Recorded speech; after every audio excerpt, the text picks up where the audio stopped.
আসসালামু আলাইকুম viewers. Chicken রোস্টের জন্য প্রথমে আমি বেরেস্তা ভেজে নিব। পেঁয়াজ কুচি, এখানে হাফ কাপ পরিমাণ পেঁয়াজ কুচি দিয়ে দিয়েছি গরম তেলে।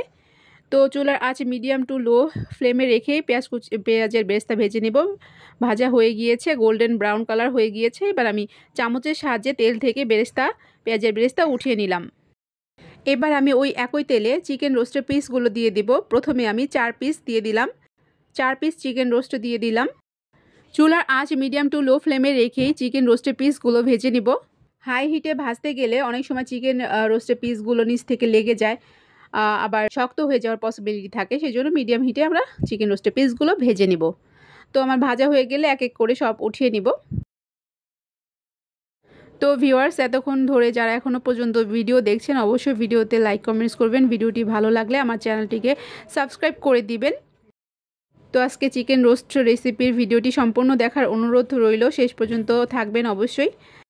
আজকে কিন্তু রাঁধুনির রেডিমিক্স রোস্টের মশলা দিয়ে চিকেন রোস্ট রান্না করব। তো রাঁধুনির রেডিমিক্স রোস্টের মশলা দিয়ে চিকেন রোস্ট রান্না করলে অনেক মজার হয়। তো চিকেন রোস্টের পিসগুলো ভাজা হয়ে গিয়েছে, আমি এক এক করে সবগুলো চিকেন রোস্টের পিস উঠিয়ে নিচ্ছি। এবার আমি হাফ কাপ পরিমাণ পেঁয়াজ কুচি তেলে ভেজে নিচ্ছি। গরম তেলে ভালো মতো ভেজে নিতে হবে। এবার দিয়ে দিলাম গরম মশলা, তেজপাতা, লবঙ্গ, এলাচ, দারচিনি সব দিয়ে ভালো মতো ভেজে নিচ্ছি। এখানে আমি আদা রসুনের পেস্ট রেখেছি, সব দিয়ে দিলাম। 1/3 কাপ পরিমাণ রসুন পেস্ট এবং 1/4 কাপ পরিমাণ আদার পেস্ট দিয়ে দিয়েছি। এখানে 1 চামচের মতো লবণও দিয়ে দিলাম। এবার সব কিছু ভালো মতো তেলে ভেজে নিব। এবার আমি 1 চামচ জিরার গুঁড়া দিয়ে দিব। এবার ভালো মতো মশলার সাথে মিক্স করে নিব। এবার দিয়ে দিব এখানে 2 কাপ পরিমাণ মতো টক দই। এটা রেডিমেড কিনতে পাওয়া যায় টক দই, সেই টক দইটা দিয়ে দিলাম। ভালো মতো সব কিছু একসাথে মিশিয়ে নিয়ে মশলাটা ভালো মতো কষিয়ে নিব। একটু পর আমি দিয়ে দিব রাঁধুনির রেডিমিক্স রোস্টের মশলা। তো এবার দিয়ে দিলাম রাঁধুনির রেডিমিক্স রোস্টের মশলা। সবটুকু মশলাই দিয়ে দিলাম, কারণ আমার চিকেন রোস্টের পরিমাণটা কিন্তু বেশি, সেই জন্য আমি সবটুকু রাঁধুনির রেডিমিক্স রোস্টের মশলা দিয়ে দিলাম। তো সব কিছু এখন ভালো মতো মিক্স করে মশলাটা ভালো মতো কষিয়ে নিব। যখন দেখা যাবে যে মশলার মধ্যে বলক চলে এসেছে এবং মশলা থেকে তেল ভেসে উপরের দিকে উঠে এসেছে, সেই পর্যায়ে বুঝতে হবে মশলাটা আমার ভালো মতো কষিয়ে নেওয়া হয়ে গিয়েছে। তো ভিউয়ার্স, এই মশলাটা একটু ভালো মতো সময় নিয়ে কষিয়ে নিতে হবে। তো আমার মশলাটা অলরেডি ভালো মতো কষিয়ে নেওয়া হয়ে গিয়েছে। এ পর্যায়ে আমি চিকেন রোস্টের পিসগুলো সব দিয়ে দিব। এবার ভালো মতো মশলার সাথে চিকেন রোস্টের পিসগুলো মিক্স করে নিব। এভাবে স্প্যাচুলা দিয়ে নেড়ে চেড়ে মিশিয়ে নিব। তো চিকেনের পিসগুলো মশলার সাথে ভালো মতো কষিয়ে নিতে হবে। 2 থেকে 3 মিনিটের মতো ভালো মতো একটু কষিয়ে নিলেই হবে। তারপর আমি এখানে পানি দিয়ে দিব। এখানে আমি 2 কাপের মতো পানি দিয়েছি। আপনারা চাইলে এখানে দুধও ব্যবহার করতে পারেন। এবার ঢাকনা দিয়ে ঢেকে দিব। বলকও চলে এসেছে। ঢাকনা খুলে আবার নেড়ে দিব। তো এইভাবে ঢাকনা খুলে কিছুক্ষণ পর পর একটু নেড়ে দিতে হবে।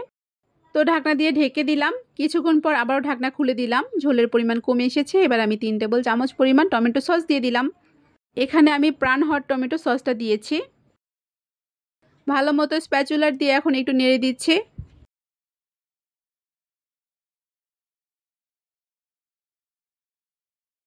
এরপর যে আমি দিয়ে দিব আস্ত কাঁচামরিচ এবং পেঁয়াজের বেরেস্তা। ভেজে রাখা সেই পেঁয়াজের বেরেস্তা দিয়ে দিলাম এবং কাঁচামরিচ দিয়ে দিলাম।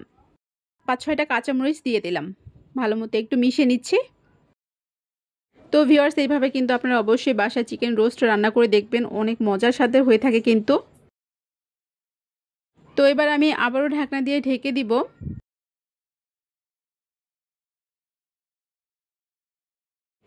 এবার আমি ঢাকনা খুলে আবার স্প্যাচুলার দিয়ে একটু নেড়ে দিব। নেড়ে না দিলে কিন্তু নিচে লেগে যাওয়ার পসিবিলিটি থাকে, তাই স্প্যাচুলার দিয়ে এভাবে নেড়ে দিতে হবে। এবার আমি চিকেন রোস্টে দিয়ে দিব 4 চামচের মতো ঘি। এই ঘিটা দিলে কিন্তু চিকেন রোস্টের স্বাদটা বহুগুণে বেড়ে যায়। চিকেন রোস্ট নামানোর আগে এই ঘি দিয়ে দিলে চিকেন রোস্টে ঘিয়ের ফ্লেভারটা কিন্তু খুব ভালো থাকে।